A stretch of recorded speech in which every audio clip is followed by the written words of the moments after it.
Dominique Lupinski, bonjour. Bonjour. Vous êtes PDG d'une PME qui s'appelle Cristal Laser. Vous êtes installé à Messin, en Meurthe-et-Moselle, en Lorraine, et vous fabriquez des cristaux synthétiques. Vous êtes d'ailleurs le leader européen des cristaux laser. C'est ça, en gros, que vous fabriquez. Voilà, effectivement, c'est des petits cristaux comme ça que l'on fabrique. On a des fours de croissance cristalline et donc il nous faut 2 mois pour fabriquer ce cristal, donc qui est à base de lithium, de potassium, de phosphate.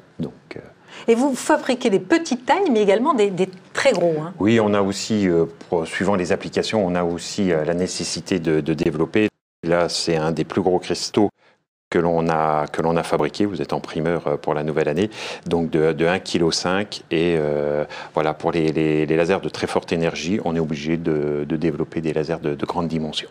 Et alors là, vous travaillez pour qui? Pour les fabricants de lasers? Voilà, nos clients sont les fabricants de lasers. Ce petit cristal synthétique permet de faire varier la fréquence des lasers, enfin simplement faire varier la couleur, de faire des lasers verts, bleus, rouges. Et donc, nos clients sont ces fabricants de lasers.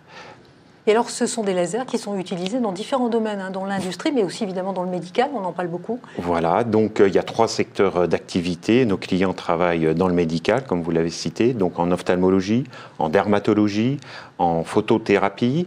Donc ça, c'est toute une partie, à peu près 30 à 40% de notre chiffre d'affaires. On a aussi une partie au niveau de l'industrie, donc pour des lasers de marquage, pour mesurer des distances, aussi dans les semi-conducteurs. On a aussi un marché qui se développe au niveau du photovoltaïque pour retraiter des plaques photovoltaïques. Et puis un des derniers domaines, c'est au niveau militaire. Donc on est soutenu par la DGA pour développer des composants qui permettent d'avoir des lasers à sécurité oculaire. Donc c'est pour avoir des lasers moins dangereux pour l'œil.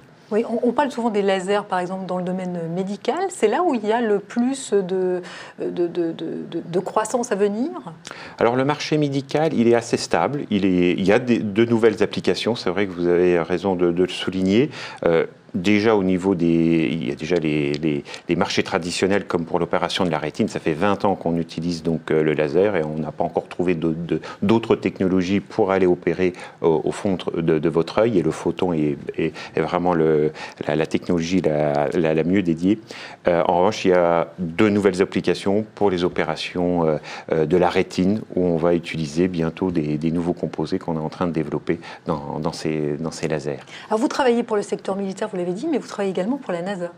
Oui, c'est une petite application. C'est vrai qu'on cite moins le spatial, puisqu'on a quelques applications pour le spatial, que ce soit pour l'ESA ou la NASA. Et la NASA, effectivement, avec Thales, on a développé un cristal qui est inclus dans un laser qui va être envoyé prochainement par la NASA sur le roller sur Mars pour étudier et donc mesurer les pierres sur Mars. Et vous travaillez également pour le CEA?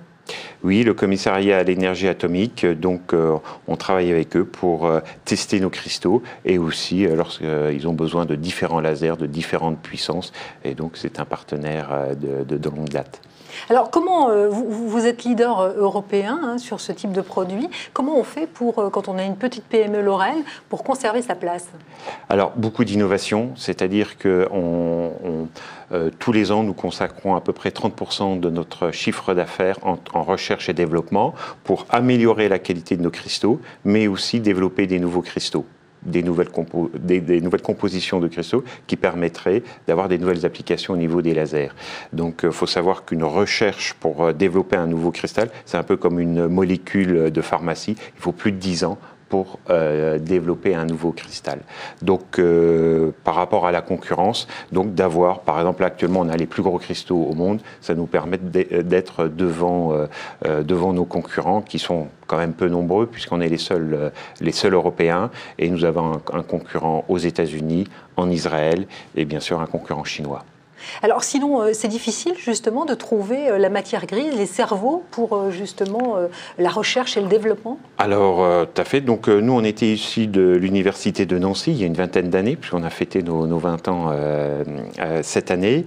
Donc on a nos chercheurs, on a des personnes, nos chercheurs à l'intérieur de l'entreprise pour développer des savoir-faire en interne, mais on a aussi des collaborations, vous avez cité le CEA, mais aussi on a une collaboration avec une équipe russe de Novosibirsk en Sibérie.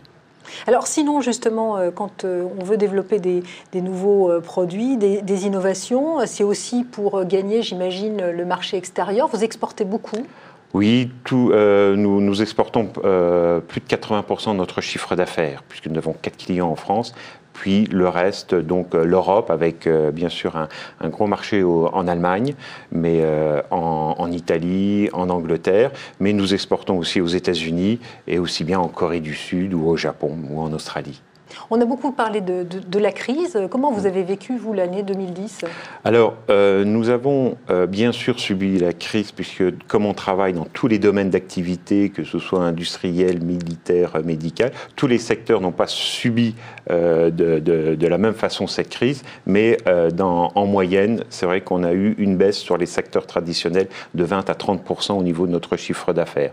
Mais d'un autre côté, on a eu la chance de sortir un nouveau cristal au même moment, et ce qui nous a permis quand même d'augmenter notre chiffre d'affaires global, puisque ce nouveau cristal n'a pas fait que compenser les effets de la crise, et donc on a pu, donc en 2009 et 2010, accroître le chiffre d'affaires de plus de 10%, 10 voire 20%, 25% cette année, enfin 2010. Et pour 2011 2011, on essaye de continuer, surtout qu'on a un autre cristal que l'on a développé et qui commence à porter ses fruits. On a eu déjà un premier client l'année dernière en termes de série, et donc on va espérer donc justement gagner des parts de marché sur notre concurrent avec ce nouveau cristal, donc faire mieux encore que 2010. Alors, vous parliez de certaines applications, le médical, le militaire ou l'industriel. On peut imaginer demain que ces lasers soient utilisés dans d'autres domaines d'activité ?